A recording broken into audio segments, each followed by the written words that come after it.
समस्तजनकल्याणे निरतं करुणामयं नमामि चिन्मयं देवं सद्गुरुं ब्रह्मविद्वरं मनोजवं मारुततुल्यवेगं जितेन्द्रियं बुद्धिमतां वरिष्ठं वातात्मजं वानरयूतमुख्यं श्रीरामदूतं शिरसा नमामि।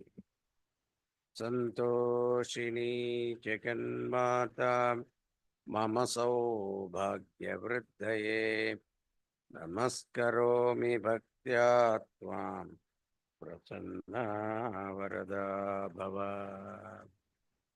शङ्करं शङ्कराचार्यं केशवं बादरायणं सूत्रभाष्यकृतौ वन्दे भगवन्तौ पुनः पुनः। ॐ नमः प्रणवार्थाय शुद्धज्ञानैकमूर्तये निर्मलाय प्रशान्ताय दक्षिणामूर्तये नमः। सच्चिदानन्दरूपाय विश्वोत्पत्त्यादिहेतवे तापत्रयविनाशाय श्रीकृष्णाय वयं नमः। नीलाम्बुजश्यामलकोमलाङ्गं सीतासमारोपित वामभागम् बाणौ महासायकचारु चापं नमामि रामं रघुवंशनाथम्। मूकं करोति वाचालं पङ्गं लङ्घयते गिरिं यत्कृपातमहं वन्दे परमानन्दमाधवम्। Bhagavad Gita is divided into 3 sections. Each section consists of 6 chapters each. So, Prathama Shatka, Madhyama Shatka, then Charama Shatka. So, the first 6 chapters talk about you, Jiva Swarupa, the problem of human being and how to resolve it. And that is why the first chapter you see Arjuna's Vishada, the dejection, etc. Then second chapter Bhagavan gives the teaching. If the teaching is not absorbed or understanding, then what is the method of purifying the mind? Third, fourth, fifth. Then finally a purified mind, how it get absorbed in the state of reality. The 6th chapter we saw that. Now from 7th chapter onwards, the topic changes. Bhagavan said, Arjuna, I talked about you enough. Now I will talk about myself. So from 7th chapter onwards, you will see Ishvara Swarupa. What is the nature of Bhagavan? And also, meditation is not possible all the time. There are certain specific time you sit down, closing your eyes, you try to meditate. You cannot meditate all the time. Whole day you cannot do. But when you open your eyes and look at the world, how you can be reminded of the presence of Lord. This is what is the topic from 7th chapter onwards. It is like an open eye meditation. And with that, we start the Saptamodhyaya.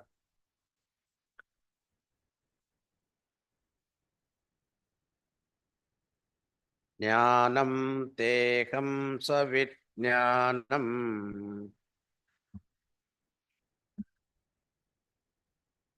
idam vakshyamya sheshatah yajnatva neha bhuyonyata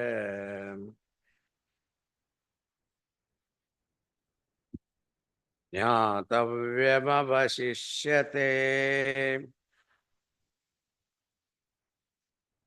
Bhagavan promises Arjuna, I shall explain to you what is jnanam, means knowledge, along with vijnanam. Vijnanam means wisdom, completely without keeping anything with me.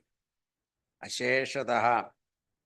Now, what is the advantage of why are you telling me this? Bhagavan says, having known this, there is nothing in this world worthy of knowing. Now, what is jnanam? General knowledge about this world. Then what is vijnanam? The world is supported by a power in whose presence this world is functioning harmoniously. There must be a truth behind it, support behind it. And what is that support? That understanding is called vijnanam. This is one level. Second level is, according to Vedanta, this is not wisdom. That Lord whose nature is all-pervasive, if He is all-pervasive, then He is with me also. This is called Vijnanam. Knowing that all-pervasive Bhagavan is with me. Again, our Vedanta say that is not called wisdom. Then what is wisdom or Vijnanam? That Lord who is all-pervasive is not only with me, but He is me. This understanding is called Vijnanam. Bhagavan said, I shall explain to you both. First, he talks about this world. Bhumirapo nalo vayuhu ammano buddhirevacha ahankara iti yamme Vinna prakriti rashtadha. So, Bhumirapo nalo vayu kammano buddhirevacha. These are the Ashtada Prakriti, 5 elements. Akasha, Vayu, Agni, Apa, Prithvi. These are the 5 elements. And Manaha, Buddhi, Ahankara. 5 plus 3 put together is called 8. These are called the Ashtada Prakriti. That is why Bhagavan Krishna's, he had 8 main wives. Then 16,000. People ask that what about 16,000? It is said that morning till evening, 16,000 varieties of thought passes through our mind. And all the thoughts are wedded to Bhagavan, mean consciousness. So this is the symbolism. Anyway, so eightfold Prakriti of the Lord is this 5 elements, mind, intellect, and ahankara. This is called lower Prakriti of Bhagavan. Lower nature, this Ashtada Prakriti is the lower nature. And higher nature is that the life principle in every one of us. So all these Ashtadha Prakriti by nature, they are inert. In order to make it alive, sentient, then the presence of Lord is required. That is called life principle. So we are a combination of these two. One is sentiency, another is inertness. So anatma and atma combination is the entire creation.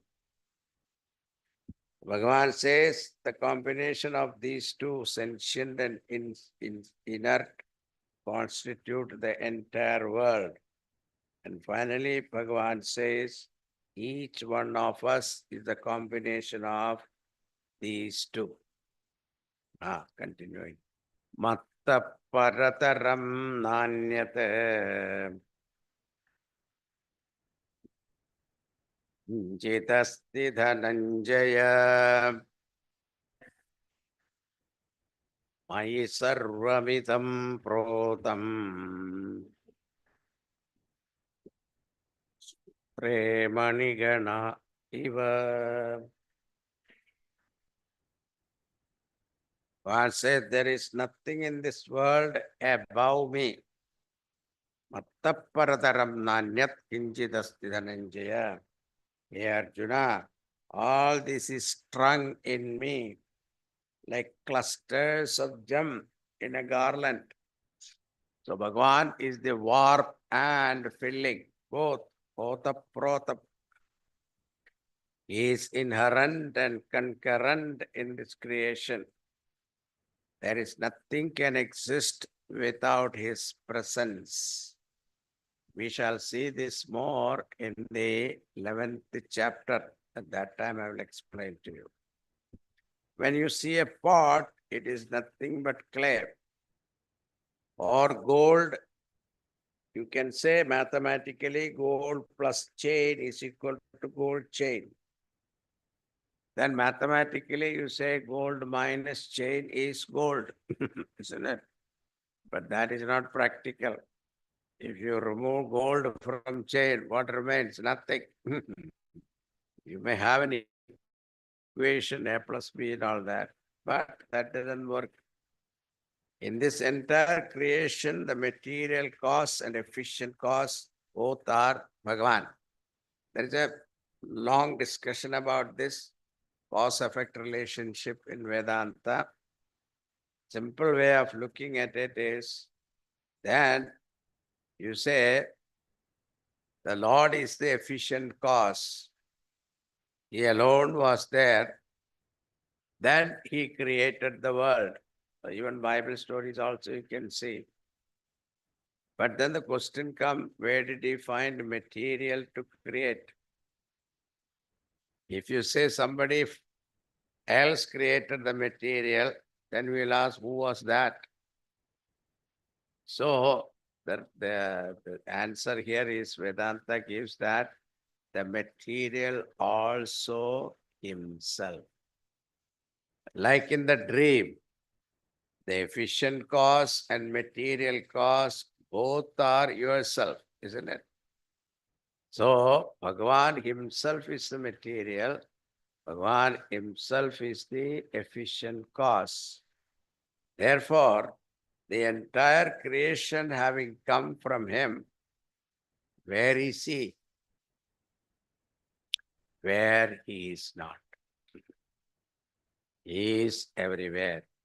So that is what Bhagavan is telling here. So in this entire creation, the material cause, efficient cause, both are him. There is nothing bereft of him. Therefore he says, I am everything. Now he gives example also from verse number 8 to 11. We will see some samples here. Rasohamapsu kaunteya prabhasmi sashi suryayoh pranavas sarva vedeshu saptakhe paurusham nrishu. The sapidity in water. See that we are able to taste. Water has no taste, but we can taste only when there is water. Then uh, the brilliance in the sun and the moon and the stars, Bhagavan say that is myself. So you ever wondered, because science will tell you sun is nothing but a gaseous mass. But who is filling the indhanam fuel continuously? It looks like inexhaustible. So who is filling it? We never thought about it. We are enjoying the benefit, but we never thought about it. So that is the real scientist will start thinking about it. Finally, he said, Velam velavatam chaham kamaraga vivarchitam dharma viruddho bhuteshu kamosmi bharatarshava. I am the strength in the strongest. What type of velam? Kama raga vivarchitam velam. Not like the strength you see in Ravana, but the strength of Ramchandraji, Hanumanji. The strength free from desire and attachment. And also, Bhagavan says, I am the desire in everyone, which is unopposed to dharma. Dharma viruddho bhutos. Dharma viruddho bhuteshu kamosmi bharatarshava. Therefore, Bhagavan is everything. Now, question is, if you are everything, why people don't come to you? Then the answer is given here. Daivi kesha gunamayi mamamaya duratyaya mame vaye prapatyante maya me tam taranti te. One says, because of my Maya. My Maya is Devi, means dependent upon the Lord. This Maya is endowed with three gunas. Gunamayi means three gunas. It is very difficult to cross. These three gunas will be explained in the 14th chapter. That time we will see elaborately. So Bhagavan here it is mentioning that name Gunamayi Maya. That topic will be taken in 14th chapter. It is very difficult to cross. But he gives the solution also. First he says, difficult to cross.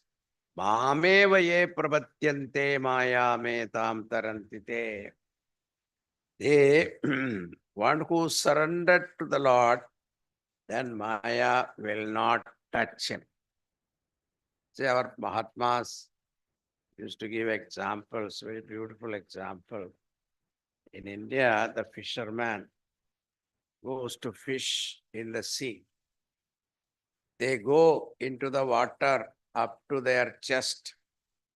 They'll go in, walk into the sea and then go up to the chest and then throw the net away from them. Now, those fishes which are away from the fisherman, they catch. And those fishes are, going around his feet, that the net cannot catch. The same technique here also. If you go away from the Lord, Maya's net will catch you. If you are at the feet of Lord, Maya cannot touch you. This is the idea. And Bhagavan said there are 4 types of people come to me. Who are they? Chaturvidha bhajante mam. Jana sukriti norjuna. Arto jitnyasurartharthi. Jnani cha bharatarshava. Hey, the best among Bharata dynasty, Bharatarshabha. There are 4 types of people come to me. Who are they? First, Artharthi. Artharthi means whenever we are in trouble, we become devoted. Isn't it? That's why when we are sick, we try allopathy. Then if it doesn't work, homeopathy. Then somebody will suggest naturopathy. Then sympathy. Then last only we go to Tirupati. This is Artharthi. Then Jitnyasu, curious to know the Lord. Because whenever he prays, things happen. So he knows there is a power behind it. Who is that power? He become curious to know that. It's called Jitnyasu. Then Artha. Once he come to know the nature of Lord, then there is an eagerness to know him, see him, realize him. That's called Artha. Like Swami Vivekananda, he was so eager to know the Lord. He used to ask everyone, have you seen God? Only Ramakrishna Paramahamsa could tell him that I see him more clearly than I see you. So that is the Artha. Then 4th one is called Jnani. The Lord will bless him with knowledge. This is the development of a seeker. First, everyone start as Artharthi. Then he becomes a Jitnyasu. Then Arthabhava comes. Then finally, he will realize the truth, Jnani. But Bhagavan is not comparing them. He say all of them are noble people, but there is no difference between myself and Jnani. Then this is the case. Somebody asked the question, why people don't seek you? Bhagavan says, yo yo yam yam tanum bhaktaha Shraddhayarchitumichhati tasya tasyachalam shraddham tameva vidadamyaham. See the large-heartedness and the liberal view of our rishis. He said, yo yo yam yam tanum bhaktaha. Whatsoever form a devotee worship with faith, I make their faith firm. People worship different deities to fulfill their desires. It doesn't matter. And let them do so. Because the power to bless you has come from me, the Lord Parameshwara. Now, for example, like the president of this country, here it is what? Prime Minister, okay. He cannot rule the country without delegating the power to different departments. These department heads are considered different deities in charge of different powers. Indra, Varuna, Agni, etc. In Puranas, you will read, if Indra Devata is propitiated, he will appear and say, I can bless you with material wealth, but don't ask me for moksha. That is not in my hand. That you have to go to Bhagavan. Other things I can give you. So whatever be the style of your worship, It doesn't matter. If you are sincere in that, with my blessings, your sincerity get intensified and rewarded. Continuing, Naham Prakasha Sarvasya Yogamaya Samavritaha Mukoyam Nabhijanati Loko Mamajamavyayam. One says, I am not manifest to all in my real nature, even though I remain in every heart. But I am not manifest to all because I am as though covered by my own Maya, called Avarana Shakti. It covers the truth and projects something else. Because of this covering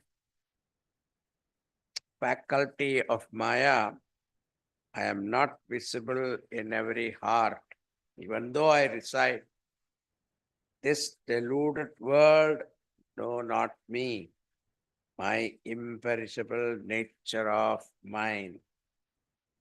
Then the question comes, who will know me? Who will know the Lord? A person whose papa is completely gone through punya karmas, free from the pairs of opposites and delusion, they come to me.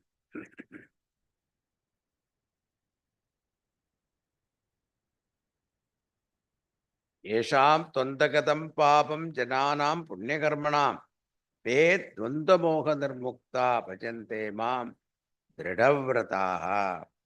So what we have to do is remove our papas, papa chintanam, papa karmas, and seek that Lord who is residing in yourself.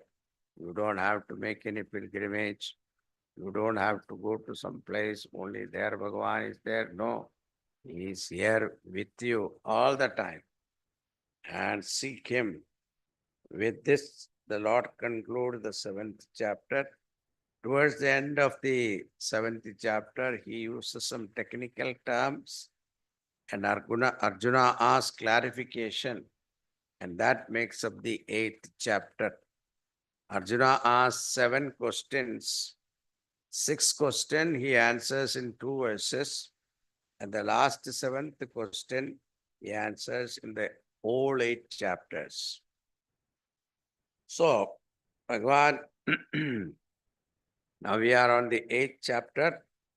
Lord introduced a few technical words towards the end of the 7th chapter. Naturally, Arjuna asks clarification for those words in the 8th chapter. Bhagavan is answering that. Sri Bhagavan Vacha. Aksharam Brahma Paramam Svabhavodhyatma Muchyate Bhutabhavodbhavakaraha Visarga Karma Samnitaha. Arjuna's question was, Kim Tat Brahma Kimadhyatmam? What is this Brahman, the word you used? Brahma word used. The word Brahma has got so many meanings. Brahmana, Vedas also called Brahma, Brahmaji, the creator, is also called Brahma, and Paramatma is also called Brahman. All these meanings are there. What exactly you mean by Brahma, Shabda? Kim tat Brahma? Now Bhagavan answered that. Aksharam Brahma Paramam. Aksharam Brahma Paramam means that which is imperishable is Brahman. That which is not subject to any change, that is called Brahman, unaffected by any time or change. That principle in you, which never changes, that principle is called Brahman. That very same Brahman, conditioned by our body, is called Adhyatmam. The entire creation is brought about. That particular action is called karma. He adds one more verse. Athibhutam means panchabhutaha, 5 elements. All the 5 elements are there in our body. We occupy space. We breathe vayu, oxygen. We have temperature, Agni Tattvam in our body. We have water Tattvam, that is our shape, and minerals, the earth. So all Panchabhutas are there, called Athibhutaha, which is subject to destruction. And this Purusha in you is called Athidaivam. Purusha here means Hiranyagarbha, the principle of Brahmaji. Samashti Sukshma Sharira Sahita Chaitanyam. You have one subtle body. Think about the total subtle body put together. Is called Brahmaji, the creator. That Hiranyagarbha is called the presiding deity for all our senses, sense organs. That is called Athi Daivam. Then the 6th question is Athi Yajna. Lord says, Ahameva Athi Yajna. Lord himself is Athi Yajna. Ishvara means consciousness associated with Maya. Where does Lord reside? He says he is residing in every body.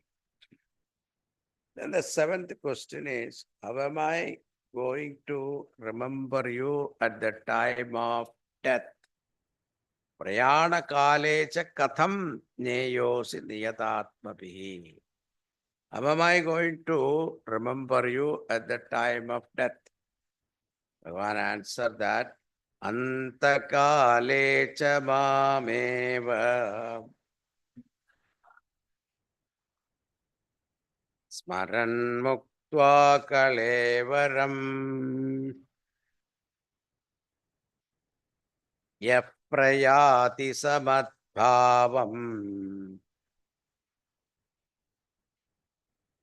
yati nastyatra samshayah. Antakale mameva smaran muktva kalevaram. The last thought is important. What was the predominant thought you entertained, determined your path of the soul? In Bhagavad also, the most important statement is, Tukamarshi says, Ante Narayana Smriti. That is the greatest blessing. Now, in Bhagavatam, Uddhava asked, I want to remember you, Bhagavan, at the last moment. But what is the guarantee that I remember you? And there is a you call Gajendra Moksha story there in Bhagavatam. Gajendra Stuti is there. As the Gajendra Stuti, Bhagavan gave the Palastuti. What is the benefit of chanting this? Bhagavan said, if you chant this Gajendra Stuti every day, I will make sure that you remember me at the time of departure. That is Bhagavan's guarantee. So you all find out Gajendra Stuti. It doesn't take much time, only 7 minutes. You can chant it. Make sure that Bhagavan will remind you at that time. That's the Lord's promise. Bhagavan said, if you remember me constantly is not possible. At least our mind is free. At that time, remember. tea break, coffee break, sandwich break, at that time, remember me. That is enough. That is the Lord's promise. He is our inner self. He knows whether we deserve or not. Now, how can we remember him? He said, Abhyasa yoga yuktena cetasa nanya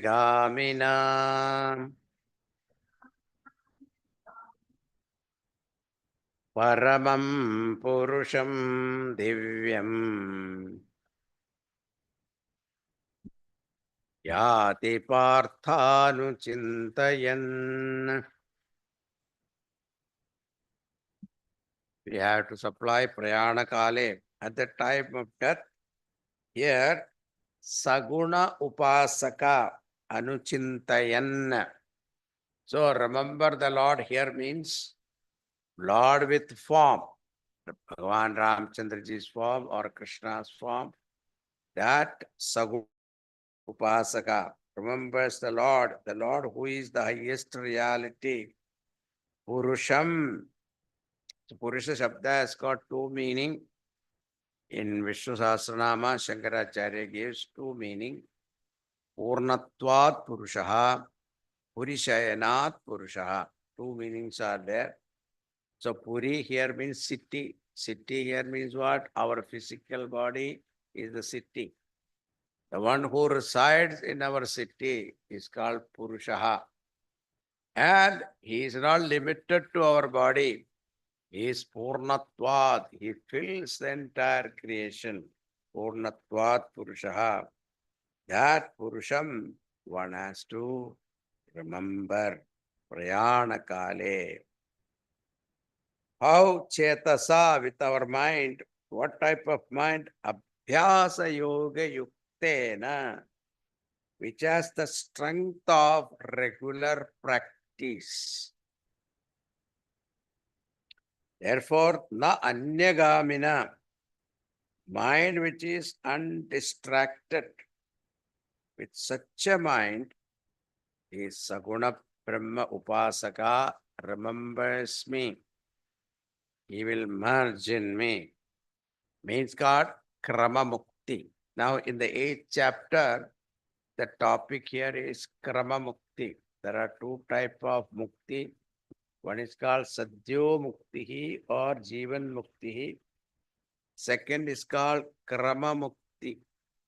Krama Mukti means gradual liberation. The soul will go to Brahmaloka, and in Brahmaloka, there also you cannot escape Vedanta, okay? Brahmaji will teach you. You will see in Kaivalya Upanishad, Brahmaji is the teacher, Ashwalayana is the student. Brahmaji will catch you and teach you there. But there the perks are better. So you don't have to worry about cooking food or going to the office, earning your money and all that. That tension is not there.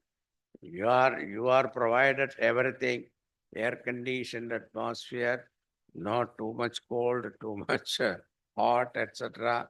Everything is very well planned. And who is the teacher there? Brahmaji himself is the teacher, from whom the Vedas itself has come. So naturally, you will have a better teacher. You will learn. They call Krama Mukti. Now Bhagavan says, this remembering Bhagavan at the last moment comes with practice. It doesn't come automatically. So, think about it. Everything in this world you can achieve only through practice. Now, Olympic champion, look at this, tennis players. How many hours they practice to get a few seconds covering in the TV, isn't it? If that is the case, how can the Ishvara Sakshatkar become so easy for you? Anuchintayan, after having listened to the teacher, then one should contemplate. Then in this chapter, there are upasanas given for attaining Krama Mukti. There are two types of mukti, as I told you. One is krama mukti, another is jivan mukti. Gradual liberation and instant liberation. Because of your upasana bala, you reach Brahmaloka, and there Brahmaji teaches you Vedanta. Otherwise, what happened? You will come back to earth. Here he gives Omkara Upasana. That is not possible, then become a Bhakta, totally dedicated to Bhagavan. So these instructions were given. Omkara Upasana, elaborately given in the Mandukya Upanishad. There are 12 verses giving detail of what is Omkara Mantra. Upasana Vidhi also given there. Then what happened to the soul after death? This is one of the topic, interesting topic. 8th chapter gives. This is also given beautifully in this chapter. Agnir Jyotiraha Shuklaha Shanmasa Uttarayanam Tatra Prayata Gachanti Brahma Brahma Vido Janaha. Next one also. Dhumo Ratristatha Krishnaha Shanmasa Dakshinayanam Tatra Chandramasam Jyotihi Yogi Prapya Nivartate.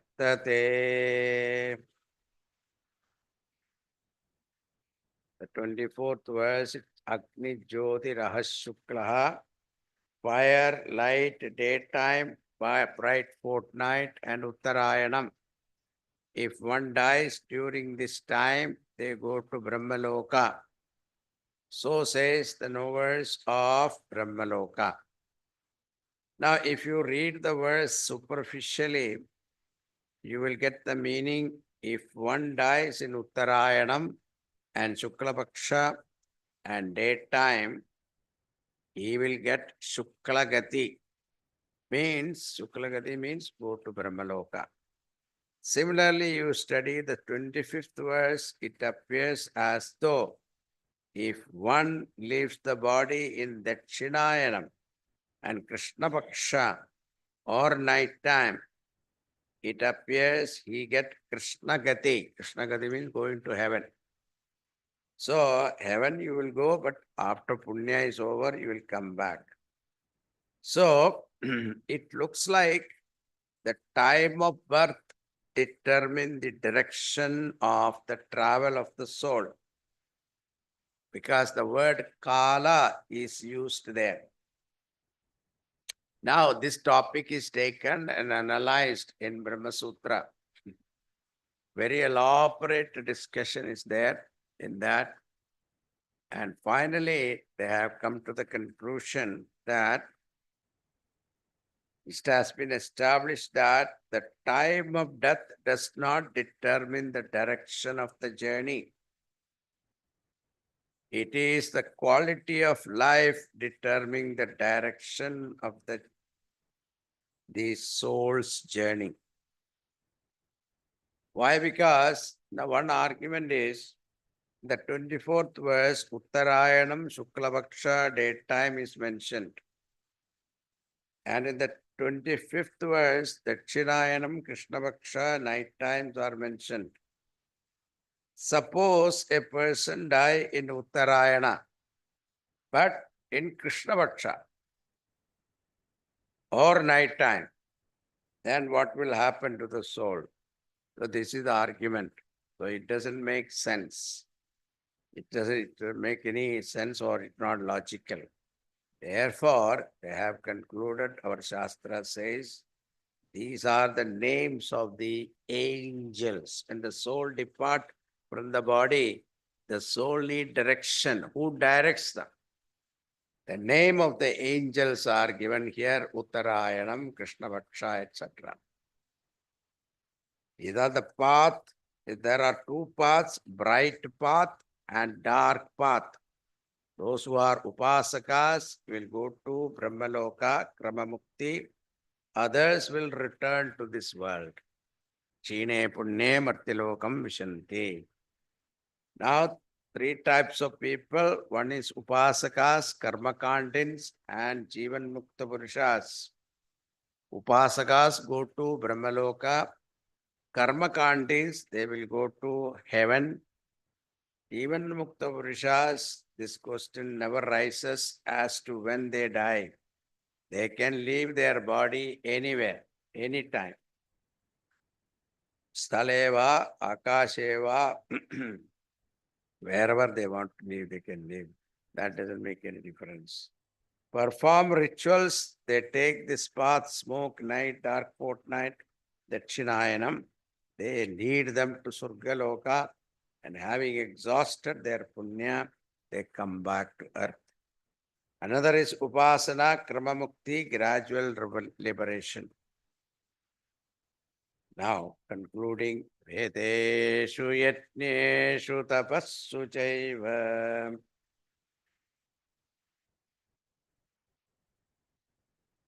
Daneshu Yat Punya Phalam Pratishtam Atteti Tat Sarvamidam Viditva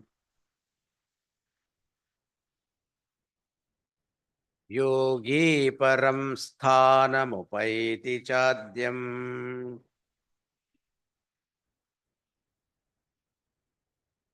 Whatever meritorious fruits one can gain through chanting Veda or tapas or penances, charity, all this punya will give you heaven. But a Jivan Mukta, knowing the truth of himself, he transcends all punya phalas. He reaches that absolute state of perfection. So these are the 3 points. Therefore, Bhagavan, even though he talked about Karma Mukti, but he praises Jivan Mukti here. So all these are the 3 points the Lord makes in this chapter. One is Karma Mukti, then Surga Prapti, and Jivan Mukti. Through Jnana, Jivan Mukti, through Upasana, Karma Mukti, through Karma, Surga Prapti, and return. With this, 8th chapter is concluded here. Now we go to the 9th chapter. 9th chapter is a very important chapter because Bhagavan talks about this as a royal secret. Sri Bhagavan Uvacha Itam Tute Gukhyatamam Pravakshamyanasuyave Jnanam Vijnanasakitam Yajnatva Mokshase Shubhat.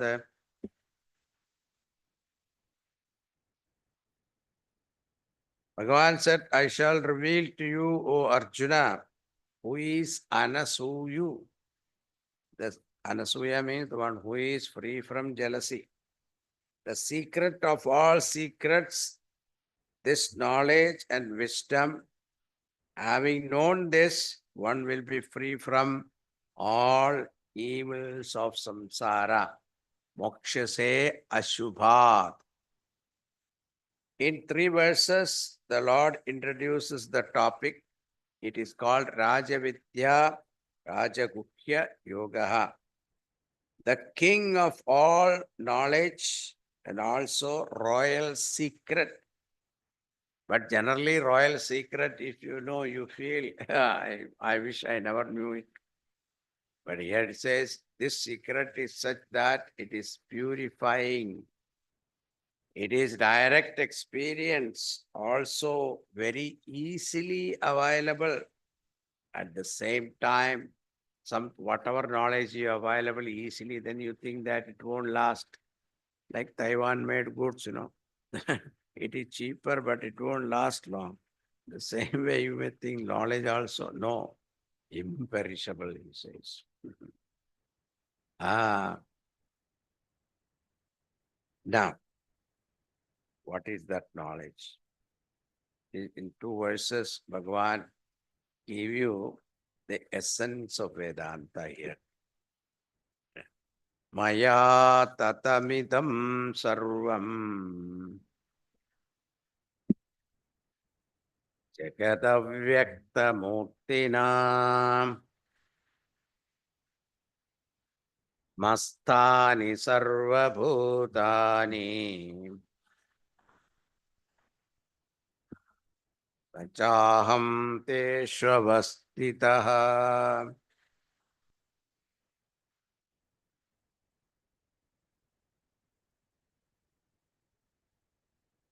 There is a mantra in Mandukya Upanishad, Agama Prakarana, first chapter, 7th verse. The definition of Brahman is given there elaborately.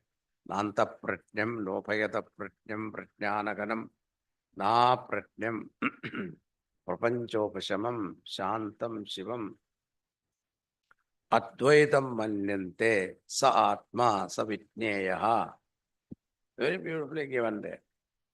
Now that topic Bhagavan has taken and given here in two verses. It is mind-boggling, but be patient, you will get it. This is where you have to do meditation. Maya tatamidam sarvam jagadavyakta murtina masthani sarvabhutani nachaham teshu avastitaha. The entire world has been pervaded by me. How? In my unmanifest form. All beings dwells in me. But nachaham teshu avastitaha. I do not dwell in them. They are in me. In Gurudev's language, they are in me. I am not in them. Bhagavan is contradicting himself. They are in me, but I am not in them. How is that possible? Even if you are not related to this person, and if he comes and stay in your house, you get affected by his presence, isn't it? Here Bhagavan says, the entire creation is in me, but I am not affected. Now the point here is, like example, waves are there in the ocean. So the waves are dependent upon the ocean for its existence. Without ocean, there cannot be any waves.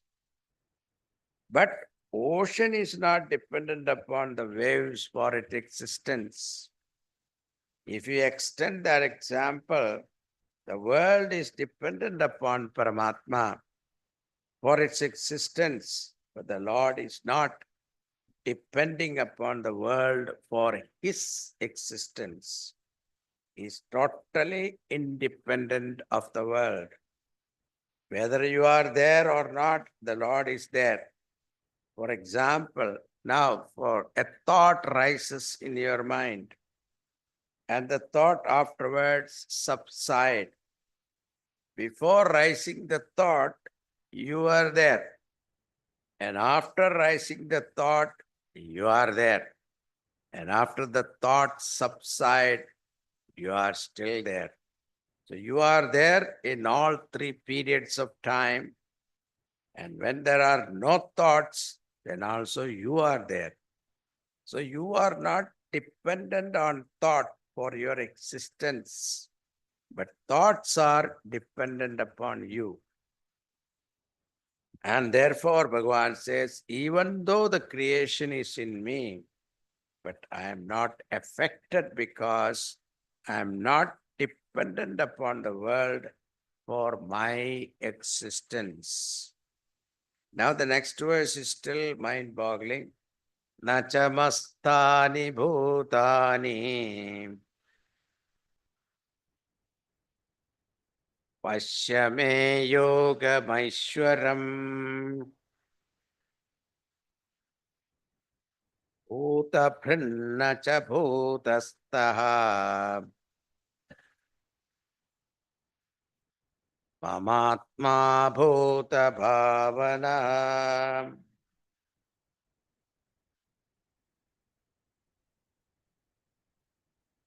In fact, Arjuna, I tell you really, but the creation also not in me. First he said, they are in me, I am not in them. Now he says, the whole creation also not in me.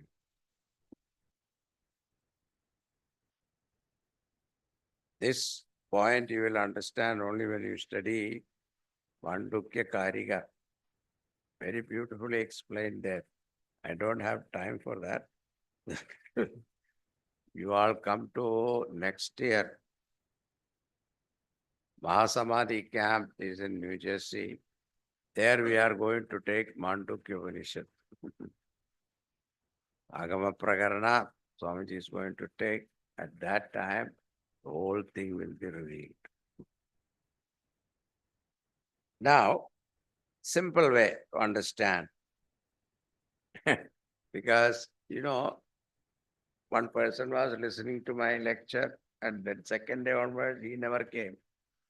I was talking about this Mandukya Upanishad. Why? The secretary asked, why are you not coming? He said, your Swami is confused. Sometimes he says, the world is in Bhagavan. Then he says, he is not in Bhagavan. The entire world itself is not there. No creation at all. Bhagavan created the world. Then he says, there is no world at all. He is confused. I don't want to attend this class. Now in the fourth verse he said, Maya tatamitam sarvam jagadavyaktamurtina. I pervade this world in my unmanifest nature. Now, like butter in the milk, in order to make that butter manifest, we have to do tapas, isn't it? What are the tapas? Heat the milk, cool it down, and churn the milk, and slowly collect the butter. Same way, in order to make the Lord who is unmanifest to manifest, we have to do rigorous tapas. We have to heat up our mind and remove all impurities and purify the mind. Then you will have the vision of Lord. Now, from the standpoint of the Lord, even the creation is not there. Now, our famous example I have to give you. What is the very famous example in Vedanta? Rope and snake. See, without rope and snake, Vedanta cannot be explained. Shankaracharya taught the entire Vedanta scripture with one example, rope and snake. Whenever he gets tired, he uses one more example. What he call gata, pot and the clay pot. That is all he used. Now, think about it. You transport yourself at the level of rope. Suppose you see a snake upon a rope. You transport yourself at the level of a rope. The rope says, where is snake? The snake is a superimposition upon the rope. Because of our previous experience of a snake, the memory is stored in the brain And that memory comes and interfere when the perception of the rope take place. You don't see the rope because of darkness. If you don't see totally, then you don't make a mistake. But at the same time, when you don't see it clearly, mistake happens. This is how rope is mistaken for snake. The other way also possible. Snake is mistaken for rope, which Tulsidaji did at one time. It will be not Vedanta, it will be our end, isn't it? Anta, not Vedanta, Anta for us.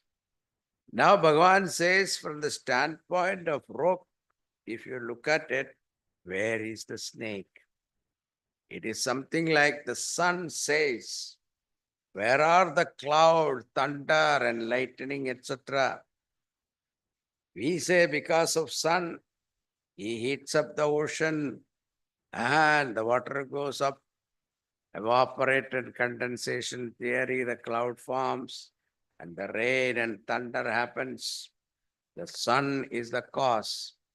But if you transport yourself to the sun, look down, then what the sun will say? I don't know what is happening down there. I have no idea. He revels in his own glory. This is what Bhagavan said. Nachamastani putani ashyame yogam aishwaram. Continuing. Maya dyakshena prakritihi suyate sacharacharam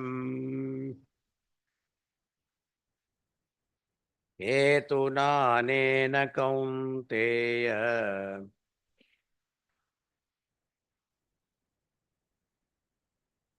jagat viparivartate. In my presidentship or presiding over or in my supervision, the Prakriti gives birth to mobile and immobile things in this world. The world is moving due to this reason.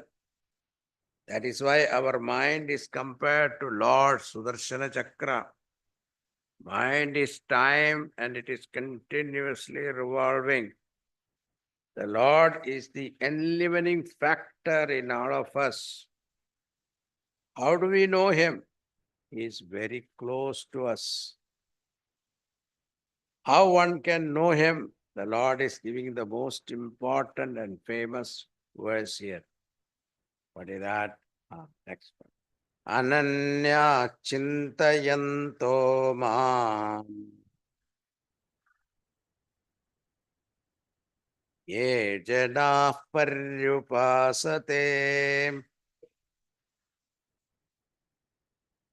tesham nityabhiyuktanam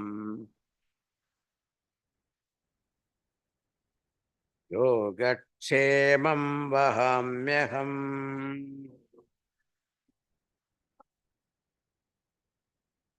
Bhagavan says, I carry your yoga and kshema. What is yoga? Apraptasya praptihi yoga. Praptasya rakshanam is kshema. So, whatever that you don't have now, I want to get it. That is called yoga. And whatever you get it, you want to protect it. That is called kshema. Isn't it? This is what our life is. All the time. When you came from India, you made a list. I want to get these things, isn't it? Most of you must have tick marked also that. Now what is anxiety? You have everything. The anxiety is how to protect it, isn't it?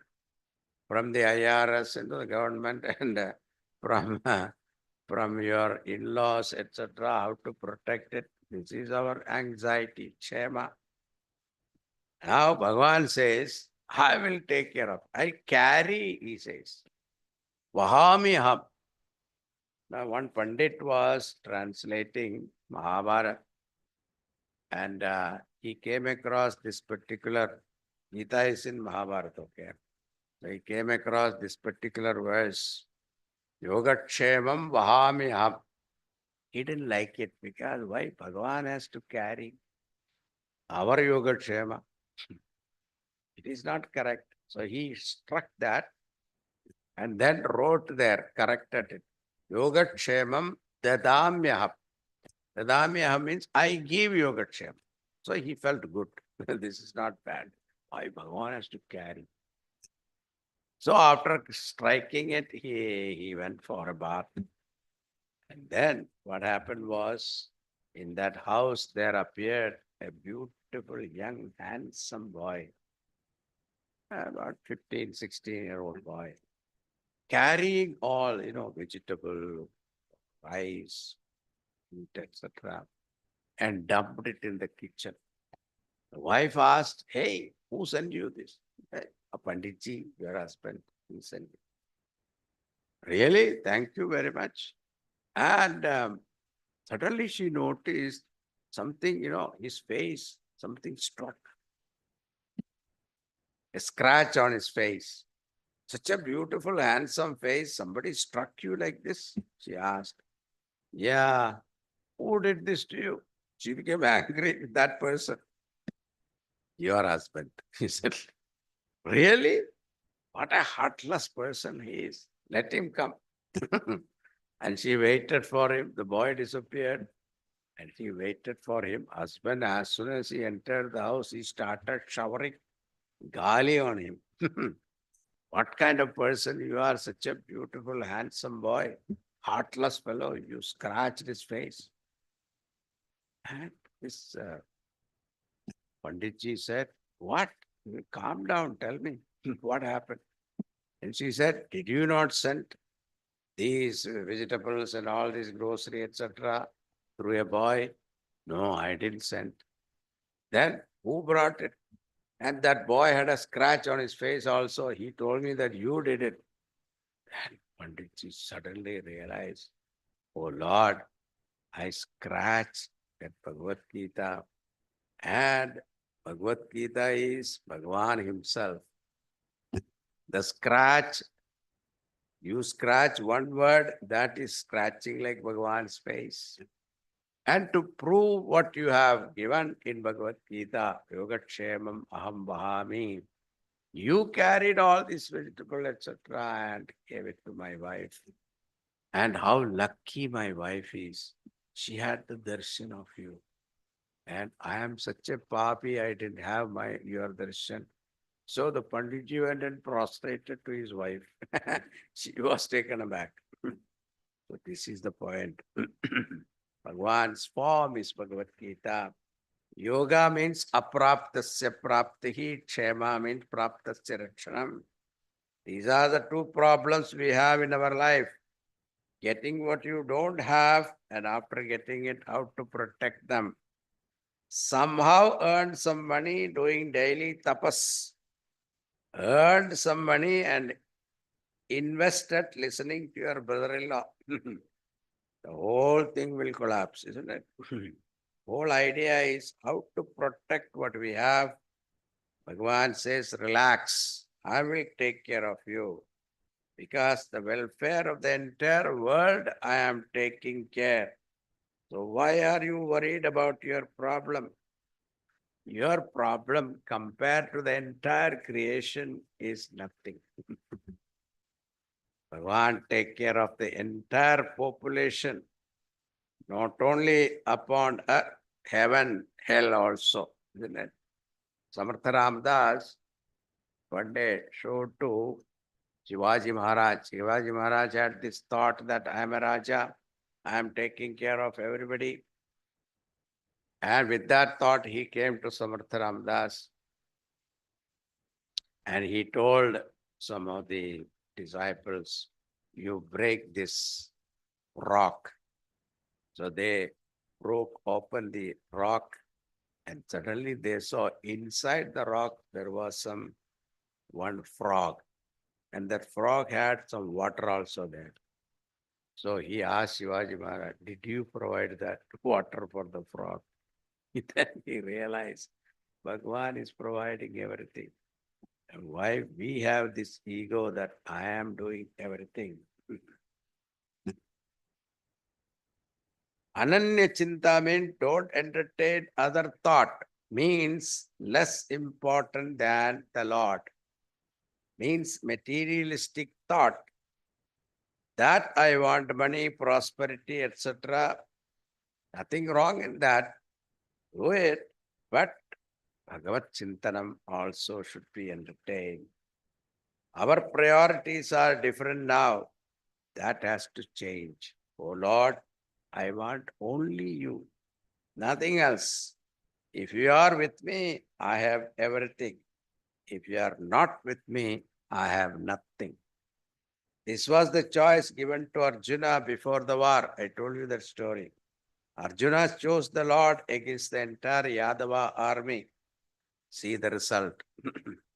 This is called Ananya Chinta. Now, if you have to please Bhagavan, who is the infinite, how can you approach him? Suppose you want to meet the president, you have to go through so many formalities. Suppose you want to reach or meet Raja, then also so many formalities are there. Now the Lord of the universe, how can you approach him? It is easier than you think. Why? No, there is a story in Ramayana, that is the tribal king Nishadaraj, when he saw Kaikeyi, Sumitra, and Kausalya.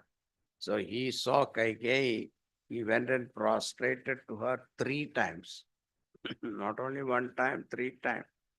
Then everybody looked at this Nishadaraj, why are you doing this? Everybody was angry with her. And this Nishadaraj is prostrating. So they were curious. Why? He said, look, because of her only, we had the privilege of meeting Ramchandraji in person. And not only that, we could sit with him, eat with him, feed him also. All the seva we could do for him because of her. Suppose if she has not done this, that the 2 boons, if she had not cashed it, what would have happened? Bhagavan would have been in the Ayodhya. And if you have to see him, you have to go through so many formalities. And finally, even if you get an audience, Raja will be sitting in the throne. You are far away. You will not have the privilege. So, because of her, we were able to think about how bhaktas think. This is the point we have to know. So, Kaikeyi was given one more prostration. So too, we think that how can we please Bhagavan? He says it's very easy. What? Patram pushpam phalam toyam yo me bhaktya prayachati tataham bhaktyupahritam asnami prayatatmanaha. It is very, very easy to please a person who is already happy. A happy person is easy to be pleased.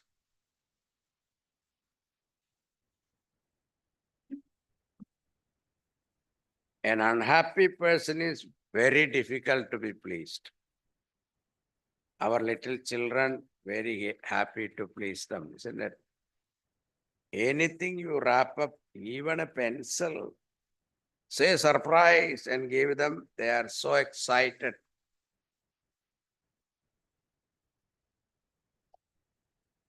The same child grow up, become a teenager. You try that. They will throw the packet at you. Now the same child grew up and got married with 2 children. That time the husband remembers their wedding anniversary. He goes and buy a diamond ring or diamond necklace, paying good money to please her. And when he gave it to her, what will happen, you see? You all know. But before opening the packet, she will ask, 100 questions. What is this? Say it is the necklace. How much you paid? If it is too much, you say, why did you spend so much money? If it is less money, she will complain. You think that I am so cheap or what? All this because she is unhappy.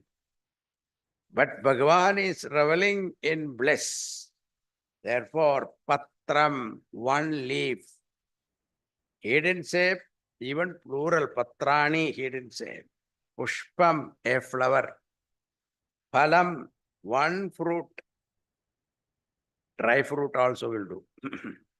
If that is not available, a drop of water, toyam.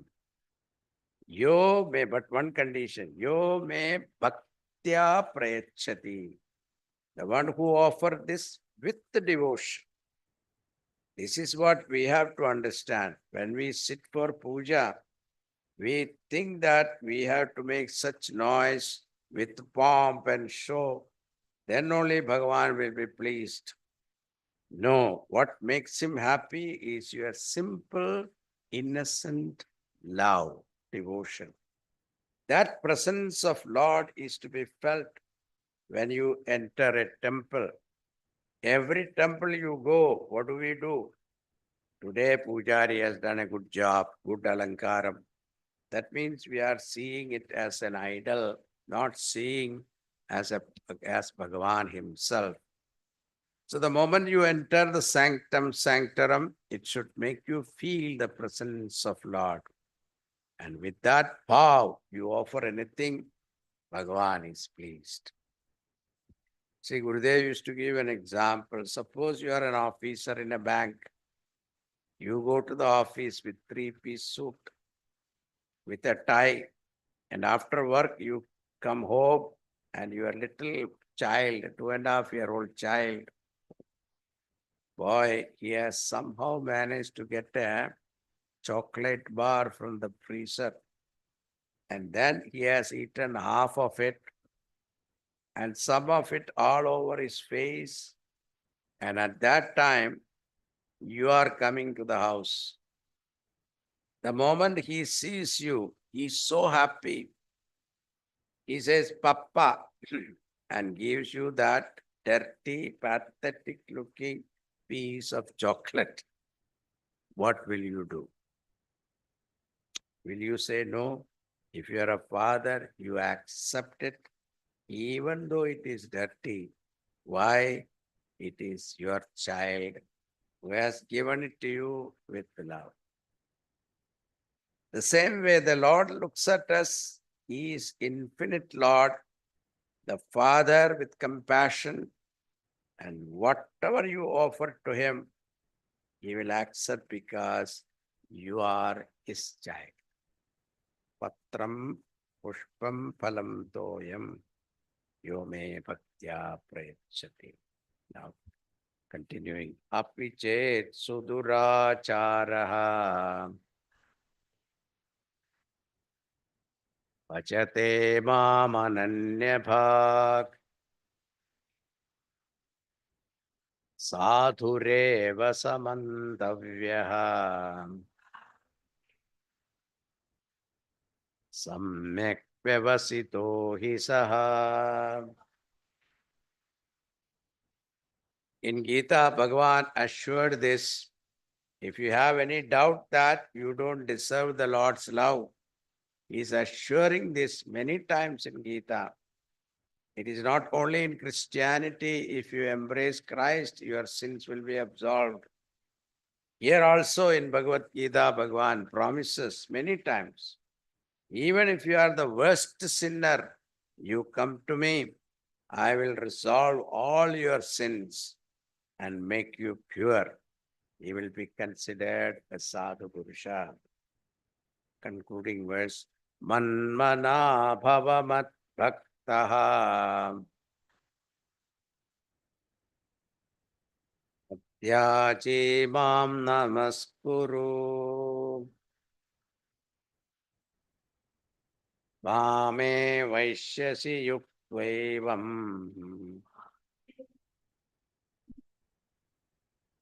atmanam matparayanaha.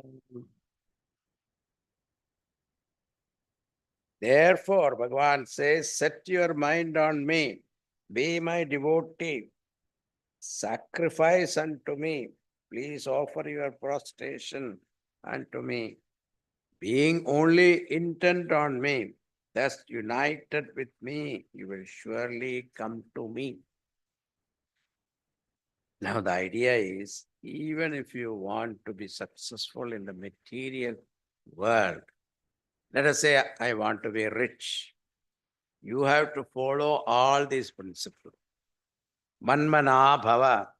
You should continuously think of money, isn't it? Or I want to be a doctor. So this thought should be entertained continuously. Even to a party you are invited, you will ask who are all coming. If it is good for his business, he will come. Otherwise, he will reject. That is why you see modern time, the golf courses, so many contracts are signed, isn't it? Mat bhaktaha bhava, love the money.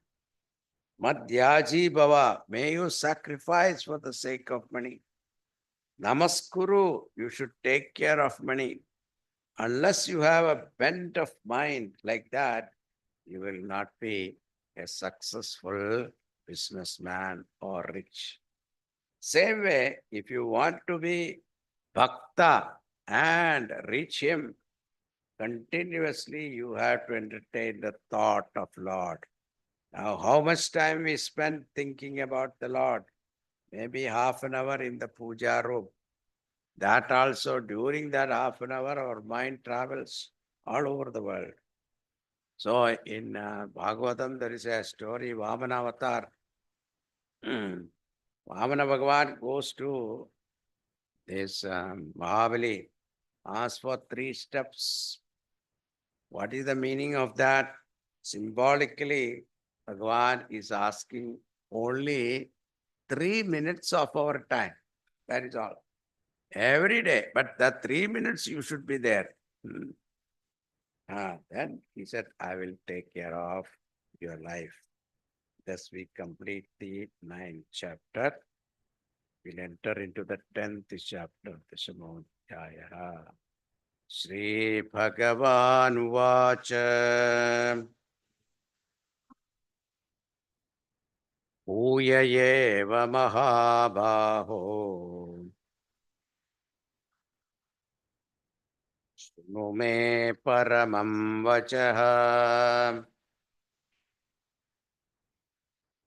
Yatteham priyamanaya. Vakshyami hita kamyaya. Hey Mahabaho, listen to my supreme words. Supreme words means here the words revealing the supreme truth. I shall speak to you as you are listening to my words with delight. Therefore, for your own good, I shall give you this teaching because you are listening to me very intently. Continuing. Tesham satata yuktanam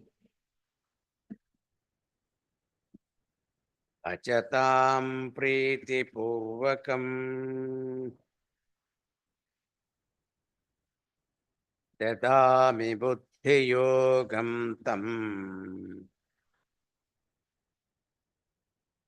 yena mamupayanti te.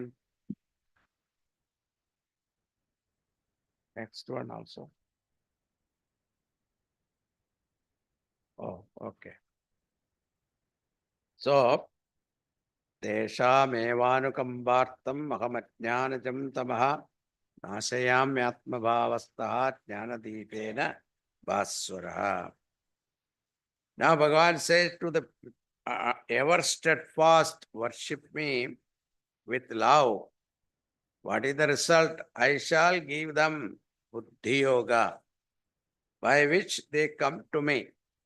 Bhagavan will lead them to the right Guru, and with his blessing, Guru will teach him the right knowledge.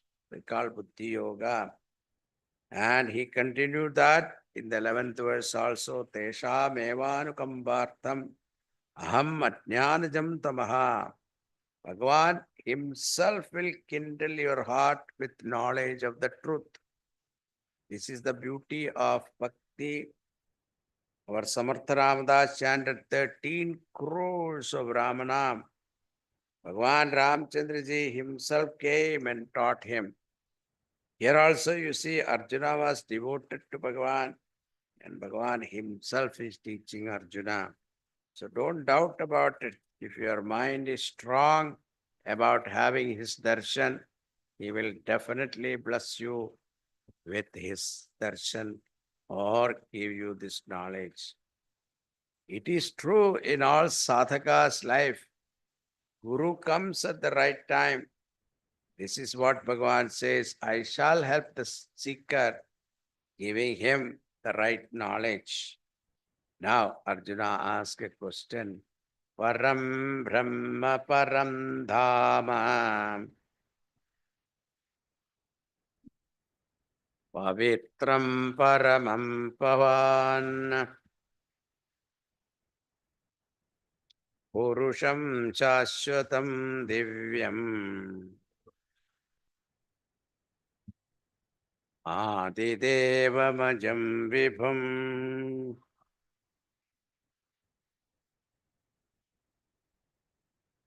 Arjuna asks, O Lord, you are the supreme abode, supreme sanctification, and you are also everlasting divine spirit. You are the primordial God, unborn and all-pervading. This is not my opinion. The Rishis and the great Mahatmas glorify about you in this manner. He lists some of them. Narada, Devala, Rajarshi, Devarshis, all praise you. And I accept them also, but I have a request. What is that? Katham Vidyamaham Yogin.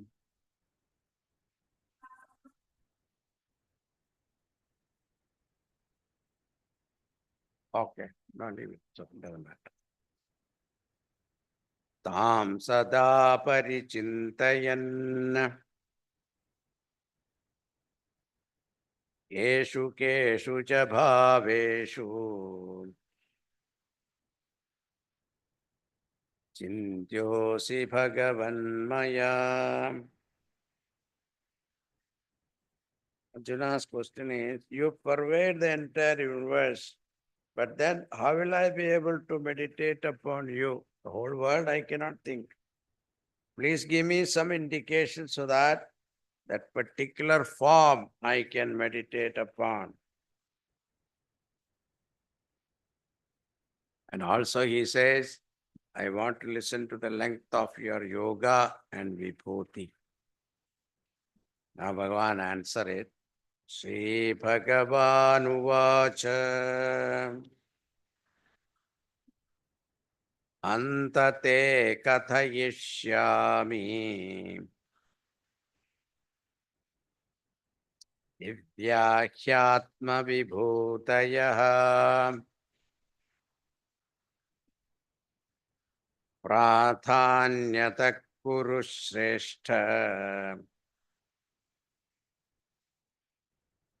Nastyanto Vistarasya Me. Anta stands for wonder. Okay, sometimes it is used for despair also.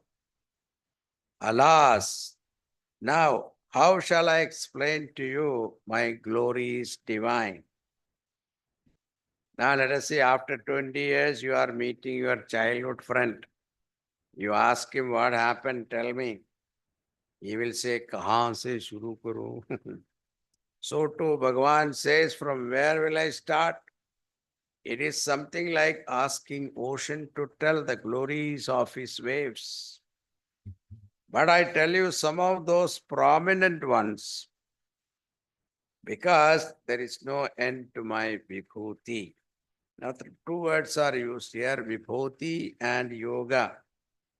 Yoga means in its own self, like example, water.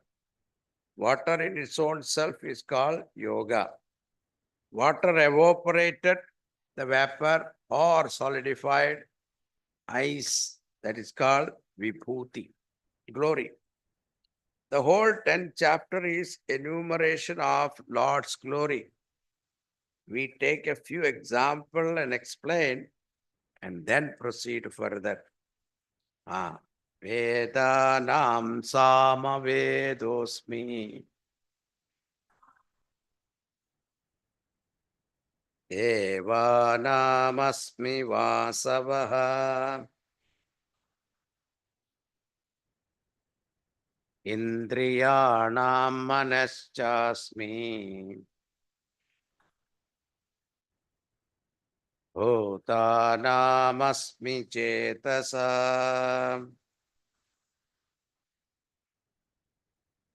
Among the Vedas, I am Samaveda. See, Samaveda is very famous for musical notes. All musical Saptaswaras have come from Samaveda.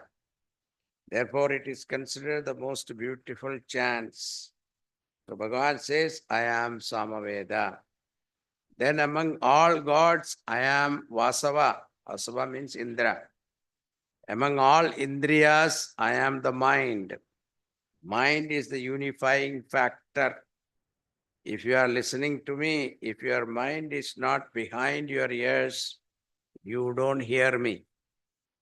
The whole crowd is laughing with the joke. You ask the next person, what happened? Because you are not there. Bhutanam asmi chetanaha. The ability to think, that intelligence in all of us is me, the Lord.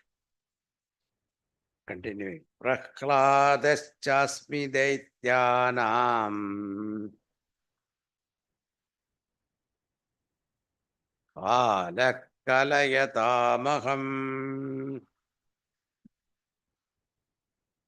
Mriganam chamikendroham. Vainateyascha pakshinam. Not only gods, but among demons also I am there in the form of Prahlada.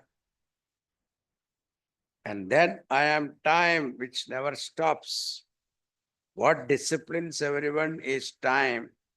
And what makes us forget and mature is also time. Greatest devotee is Prahlada. His name is taken first among the devotees' name. So, Prahlada, Narada, Parashara, Pundariga, Vyasambarisha, Shuka, Shaunaka, Bhishmarati, Punyanimam, Parama Bhagavatam, Smarami. This is the verse.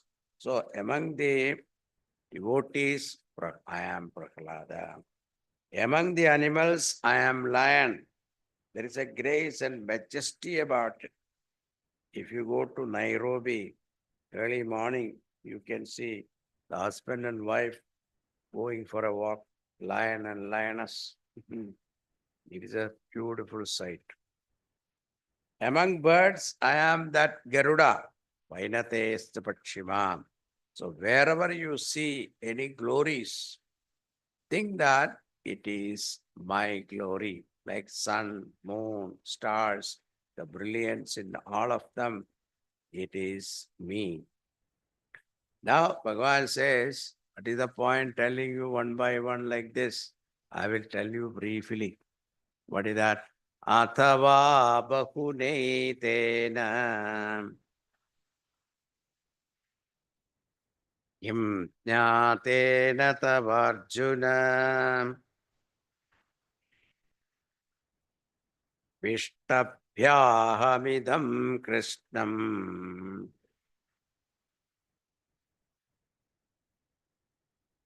ekamshena stito jagat.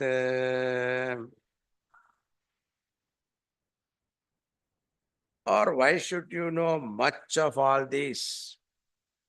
How long I can keep on telling I am this, I am this, I am that?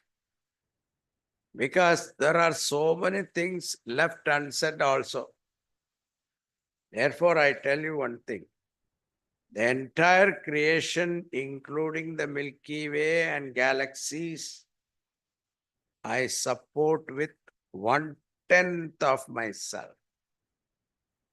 We are not able to fathom the depth of this earth also. We landed in moon, but still we don't know what is there. But the latest thing that they say there is water. If water is there, life also should be there. But that is not established yet. And that vast creation, Bhagavan says, I support with 1/10 of myself. In Purusha Suktam also it is Atyatishtat Dashankulam. Now when Arjuna heard this, he became curious.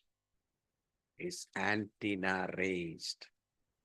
I support the whole world with 1/10 of myself. He wants to see it. So first is theory, now it is practical. That is our next chapter, that is the 11th chapter, Vishwarupa Darshanam, which we shall see tomorrow. We shall explain to you what is Vishwarupam and how we can have darshanam of Vishwarupa. Om Purnamada Purnamidam Purnat Purnamadachyate Purnasya Purnamadaya Purnameva Chishyate. Om Shanti Shanti Shanti. Hari Om Shri Gurubhyo Namaha.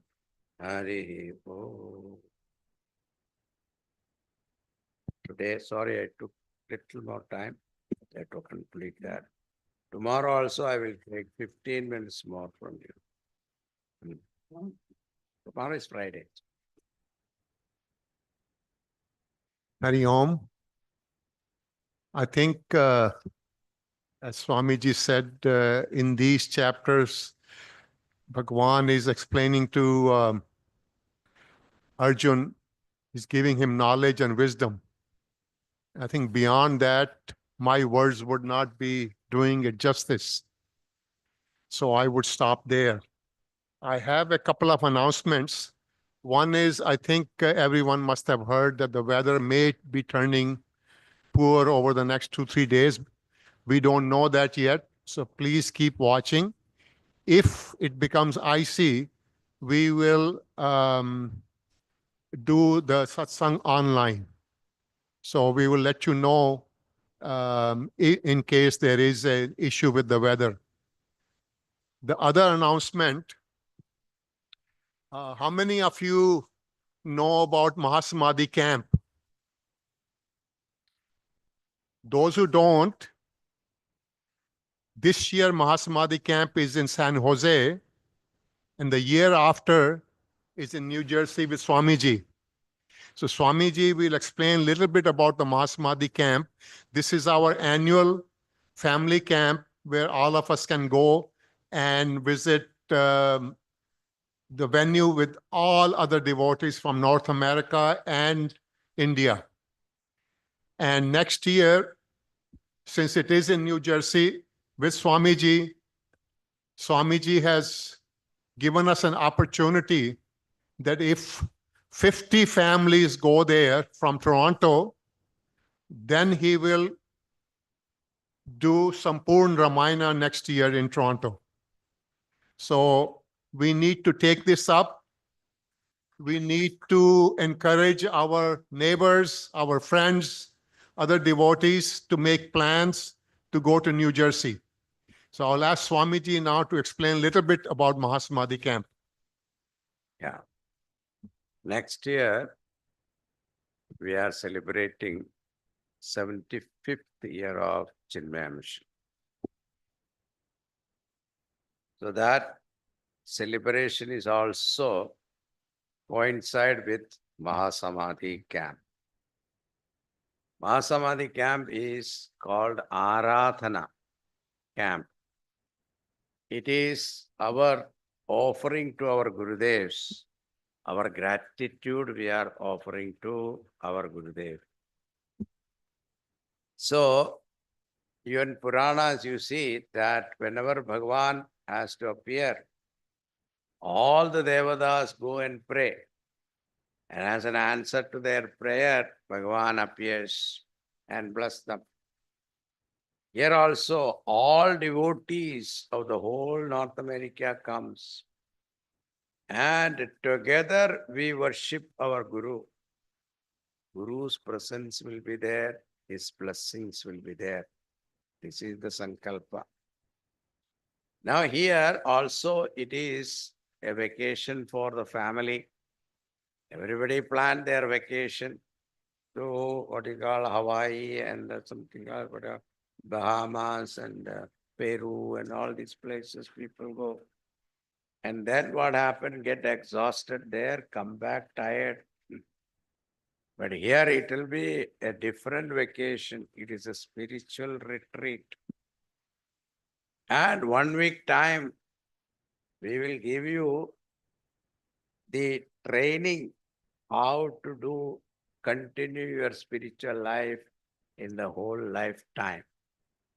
This 1 week training will make you, give you a long way, give you a lot of mileage. And I tell you, children will benefit much more than you. Why? Because there will be a lot of children from all over the country, and they develop friendship, and these friendship last forever. And children, I have seen that Mahasamadhi camp, all children, the unit started attending from childhood onwards, till teenager, youth, etc. Still they have the same, they hang out with the same friends. So this is beautiful for children. And also, you have good accommodation. We have booked a hotel, Sheraton Hotel. The whole hotel is booked for us. So there is no other people except us. And also, good food also will be given. Because, you don't have to cook. You don't have to wash nothing. No dishwashing, nothing. Everything will be provided. Only thing, relax completely and enjoy the atmosphere. Not only that, all the Swamis who are all there in North America, all the Brahmacharinis who are all there, everybody will be there. You people must have thought of going to Kumbh Mela. You could not go there. So here comes all Mahatmas. Their Kumbh Mela is going to happen next year. We are inviting everyone, no exception. Everybody will be there. Whether they have a job or not, they will come and you can enjoy their satsang during spare time. So this is a beautiful opportunity. Don't give up. And it doesn't come all the time. And it is a driving distance. So you don't have to worry. So if you are all 50 people, then 50 families, rent a bus or something and come together. We will have a good time. I promise you will have a good time. Okay. So plan it. And I told that if you promise 50 families, then I will come next year. Give you the Sampoorna Ramayana. Date? July 30th to August 4th.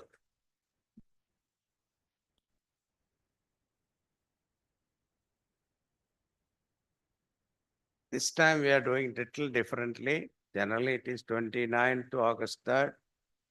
But we are going to make a small change. Because July 3rd, August 3rd, what happened, that is the Mahasamadhi day. We do Pada Puja and then people are rushing. So people have no mind to do puja also. They have packed up everything and they are rushing towards, where are the children, where are my luggage, where out, all kinds of things. So we thought that we'll keep them there on the 3rd, only 4th they will check out. we'll have very good program for that Samadhi day, remembering Gurudev.